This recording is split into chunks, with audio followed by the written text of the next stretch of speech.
മീനൊക്കെ കുറച്ച് നാളായിട്ട് വാങ്ങാതിരിക്കുവായിരുന്നു ട്ടോ. അപ്പൊ കഴിഞ്ഞ ദിവസം മത്തി അയിലയൊക്കെ വാങ്ങിയപ്പോ അതില് നിറയെ പനിഞ്ഞീൻ ഉണ്ടായിരുന്നേ.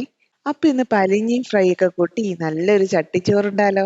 അതിനായിട്ട് പനിഞ്ഞീനിലേക്ക് ഇച്ചിരി മഞ്ഞൾപ്പൊടി, ഇച്ചിരി മുളക് പൊടി, ഇച്ചിരി കുരുമുളക് പൊടി, ഇച്ചിരി ഉപ്പും കൂടി ചേർത്ത് നന്നായിട്ടൊന്ന് മിക്സ് ചെയ്ത് വെളിച്ചെണ്ണയിലിട്ട് വറുത്തെടുക്കാട്ടോ.